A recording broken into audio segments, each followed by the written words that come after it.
নমস্কার বন্ধুরা, care kitchen স্কুলে সবাইকে স্বাগত। আজকে আমি তৈরি করব ছানার রসমালাই। ছানার রসমালাই তৈরি করার জন্য আগে দুধটাকে আমি 1 লিটার দুধ নিয়েছি। দুধটাকে আমি ভালো করে ফুটিয়ে নেব। ফুটিয়ে নিয়ে ছানাটা কিভাবে কাটাই আপনাদের দেখাচ্ছি। দুধটা আমার সম্পূর্ণ ফুটে গেছে।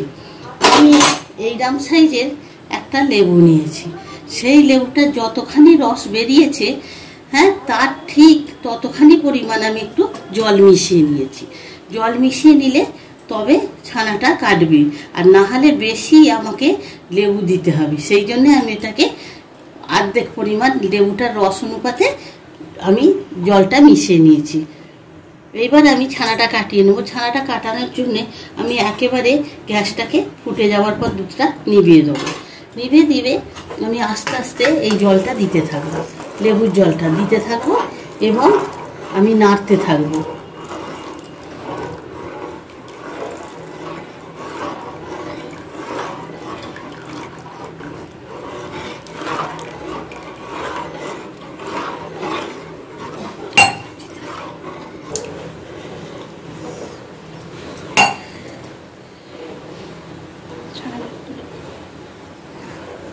এইবারে আমি ওইরকম করে একটা লেবুর যতখানি রস হয়েছে তার ঠিক সম পরিমাণ জল দিয়ে গ্যাসটাকে নিভিয়ে দিতে হবে। ফুটিয়ে দুধটা দিয়ে এইভাবে নাড়লেই দেখুন একেবারে দেখুন ছানা হয়ে গেছে, দেখতে পাচ্ছেন।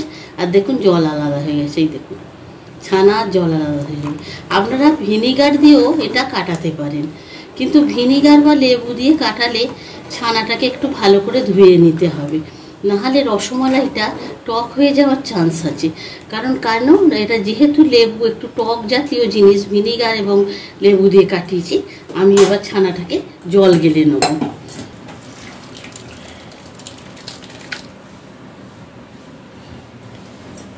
তো আমি লেবু দিয়ে কাটিয়েছি, আমি সেহেতু এটা একটু জল দিয়ে ধুয়ে টক ভাবটা যাতে না থাকে আমি একবারে লেবু এইভাবে ধুয়ে নেব। ছানাটা ধুয়ে নিলে একটুও টক ভাব থাকবে না। ব্যাস, ছানাটাকে আমি এইভাবে একটু চেপে চেপে জলটাকে বার করে নেব এবং 20 মিনিটের মতো আমি এই ছানাটাকে এখানে রেখে দেবো, এই যে আমার স্টেনারটায়। যদি মনে করি ছানাটার খুব চেপে জল নিগড়বো, তাহলে কিন্তু রসমালাইয়ের যেগুলো ছোট ছোট রসগোল্লাগুলো করব সেগুলো কিন্তু শক্ত হয়ে যাবে। ওই জন্যে খুব বেশি ছানার জলটাকে একেবারে ছেঁকে নেওয়া যাবে না। ওইভাবে এই জন্য এরম করে চেপে দিয়ে 15 মিনিট আমি এইভাবে রেখে 15 থেকে 20 মিনিট রেখে এইভাবে তারপরে কিভাবে তৈরি করি আপনাদের দেখাচ্ছি। আমি আগে রসটা তৈরি করে নিয়ে তারপরে আমি রসগোল্লাগুলো তৈরি করব। আমি এরম একটা গ্লাসের ঠিক একটুখানি কম 1 গ্লাস চিনি নিয়েছি, আর এইটার 5 গ্লাস আমি জল দেবো।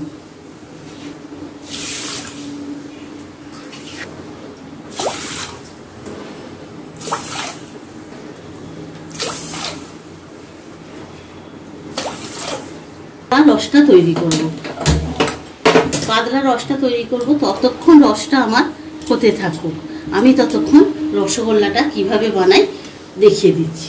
আসুন, আমি ছানাটা ঠিক এইরকম করে এই হাতের এই তালু দিয়ে এইভাবে ঘষে ঘষে নেব।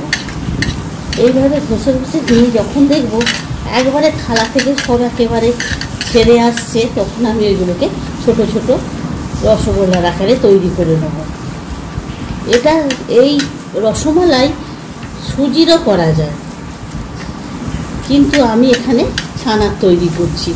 এইভাবে যদি তৈরি করেন খেতে কিন্তু ভীষণ ভালো হবে এবং খুব সফট হবে।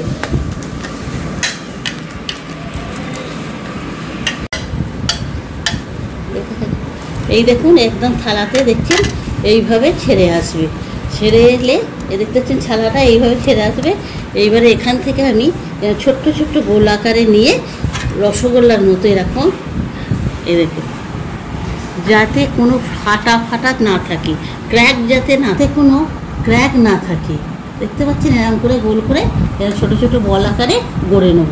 সব কটা গড়ে নিয়ে আমি ফিরে আসছি। একেবারে টকবক করে এরকম ফুটছে। এইবারে আমি এই রসমালাইগুলো যে করেছি দেখুন, এইগুলো একেবারে ঢেলে দেবো এতে। এবার সবগুলো আমি এতে দিয়ে দেবো। এরকম টকবক করে ফুটবে, তারপরে এগুলো ছাড়বেন।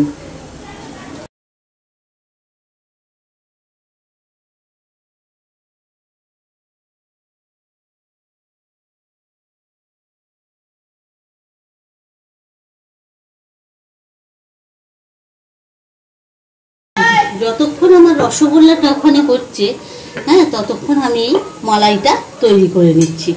আমি এখানে হাফ লিটারের ওপরে আমি 750 ml দুধ একেবারে ঘন করে নিয়েছি, ঘন করে জাল দিয়ে নিচ্ছি, এখনও ঘন করছি।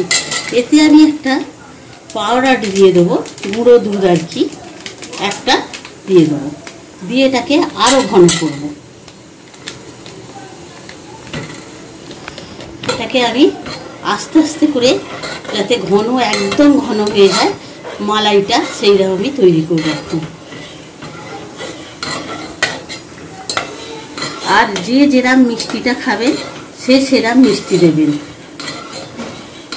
আমি কোনো এতে ড্রাই ফ্রুট দেবো না, হ্যাঁ, আপনারা মনে করলে কিছু ড্রাই ফ্রুট এতে অ্যাড করতে পারেন। আমি মালাইটা অনেকটা ঘন হোক, আর একটু ঘন হওয়ার জন্য আমি এখন এইভাবে নাড়তে থাকবো সবসময়। নেড়ে নেড়ে মালাইটা যতক্ষণ না ঘন হবে ততক্ষণ আমি চিনি অ্যাড করব না। আমি 10 মিনিট বাদে এটাকে আমি একটু খুলে দেখেছি, দেখতে পাচ্ছেন কিরম বড় বড় হয়ে গেছে। হ্যাঁ, এইভাবে বড় বড় হয়ে যাবে।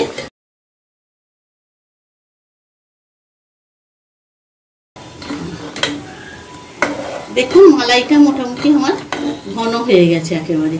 আমি এতে এই দুধটা একটু লাল দেখানোর জন্য কয়েকটা আমি বাতাসা দিয়ে দেবো। এই মালাইটা বাতাসা দিয়ে দিলে দুধটা একেবারে আরও লাল মতো দেখাবে। খেজুরে থাকে তখন আমরা খেজুরে গুড় একটু অ্যাড করতে পারি, কিন্তু এখন যেহেতু খেজুরে গুড়ের সময় নয়, আমরা খেজুরে গুড় পাবো কোথায়, সেই জন্য আমি একটু লাল হওয়ার জন্য গুড়ের বাতাসাগুলো একটু দিয়ে দিল। তারপরে আমি এতে চিনি অ্যাড করব। আমি আমার এই হাতাটার বাতাসা আমি 5টা দিয়েছি, আর এই হাতাটার আমি 1.5 হাতার মতো চিনি দেবো। আপনাদের চিনিটা সম্পূর্ণ যে যার ওপর নির্ভর করবে, যেরাম মিষ্টি খাবেন সেরাম চিনি দেবেন।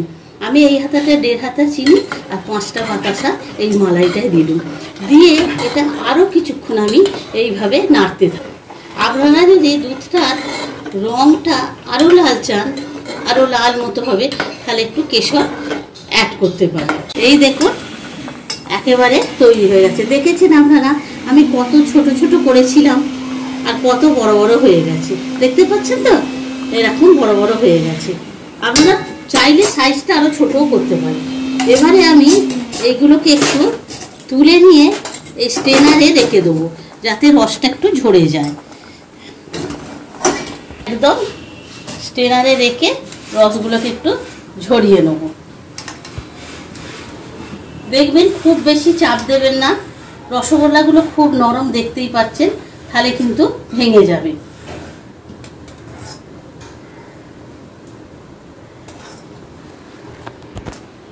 মিনিট 15 মতো রেখে দেবো, তাহলেই দেখবো রসগুলো সব ঝরে গেছে। যদি চান রসটা হাতে করে চিপেও ঝরিয়ে নিতে পারে। 15-20 মিনিট আমি স্টেনার রেখে দিয়েছি। এবারে আমি মালায়ে ছেড়ে দেবো।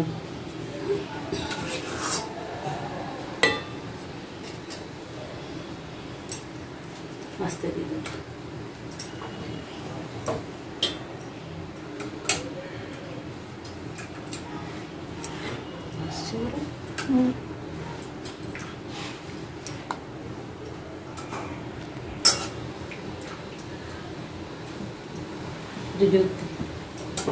জোর আসতে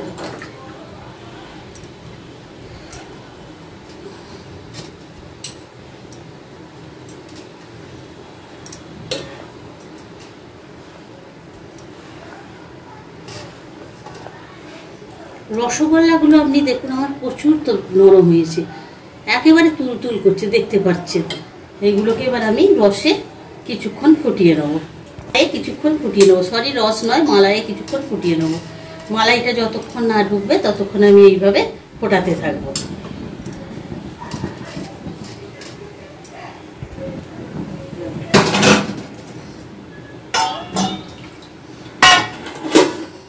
দেখতেই পাচ্ছেন, এই দেখুন দুধের স্বর এসে গেছে, একেবারে ঘন, দেখতে পাচ্ছেন দুধের স্বর ঘন, দেখতে পাচ্ছেন তো দুধ একেবারে ঘন হয়ে গেছে। এখন বেশ কিছুক্ষণ আমি এইভাবে ফোটাতে থাকবো। এই দেখুন, দেখতে পাচ্ছেন, এখন আমি বেশ কিছুক্ষণ ফোটাবো। ফোটানোর পর তারপরে আমি চাপা দিয়ে রেখে দেবো।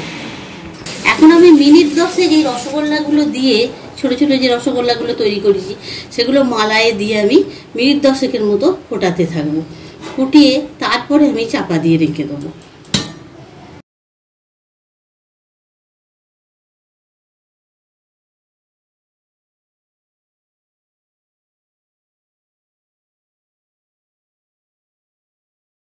এইবার আমার একেবারে রেডি হয়ে গেছে, দেখতে পাচ্ছেন ঘন, দেখুন দুধ কিরম ঘন হয়ে গেছে মালাইটা। আমি একেবারে এটাকে চাপা দিয়ে রেখে দেবো। আমার 10-15 মিনিটের মতো ফোটানো হয়ে গেছে।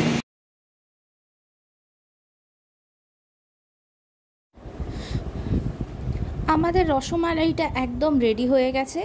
এইবারে এটাকে সার্ভ করে দিচ্ছি।